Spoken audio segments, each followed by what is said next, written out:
night, here they came. They were like vultures. They wanted to make sure that company was taken care of, you know. So the American Ring, Dusty Rhodes, come in and took the book for a little while at the beginning, and I remember that vividly because he told me, Pussy Pringle, you're going to be a big money ball player, if you will. In public? Yeah, in public. But anyway. Hey, you were managing...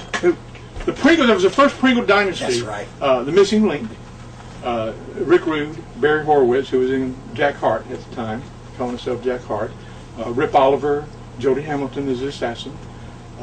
We had a whole Playboy, Buddy Rose. And see, this is spooky already, because not only did I manage Rip Oliver in Dallas, like 4 months before that, when he went to Dallas and then left and went to Florida, but also my first group when I became a manager in Memphis was the Dynasty of Champions, and you had the Pringle Dynasty. Exactly.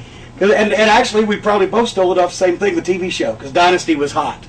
But everybody had stables and armies and stables. No, not Sable. We'll talk about Sable later. I didn't know everybody had Sable. I'm sorry. Actually, nobody wanted Sable. That's the problem. But everybody had stables and armies and things like that. So we had dynasties because we were upper crust. We were, we were old school. We were just old. That's all there is to it. But you asked me about why we came to Atlanta. Why'd you come to Atlanta? Because they asked us to. No, they back to the Eddie Graham passing away. Everybody came in. So the business really took a tumble when Eddie died, for obvious reasons. And everybody coming to get their piece. Wahoo come in and took the book from Dusty. Dusty wasn't there very long. He had other things in the fire, of course. He always does.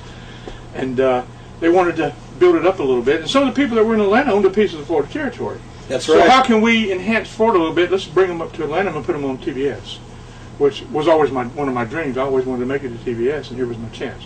Anyway, they piled us all on this old beat-up airplane that belonged to Lester Welch. Did you ever see it or hear any stories? Yeah, I know Lester Welch, and it used to be, you talk about everybody having a piece of Florida. The Welch family, the Fullers and the Welches, one of them would have a piece of Florida and one of them have a piece of Georgia, and when one of them got tired of living in one of those areas, they just call the other one up and say, hey, can we switch? And they would switch their shares of stock in the territories and just move and take the other one's place. Do you know how many briefcases Lester Welch had stolen out of the trunk of his car?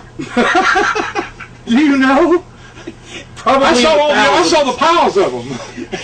Well, they had calls in the office in Tampa, and all the old briefcases that were stolen, they were stolen with all the houses in it. The people should know that that's where the briefcases were hidden. One bag man. There was always one person designated, especially in the spot shows, to take the cash from the gate back to the office and make sure that it got deposited. And of course, in the Internal Revenue Service would be apprised fully of the situation, etc.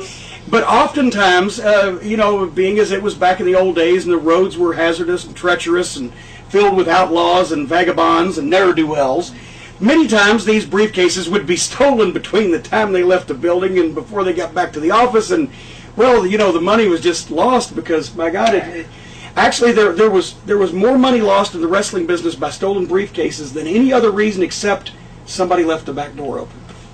Unbelievable.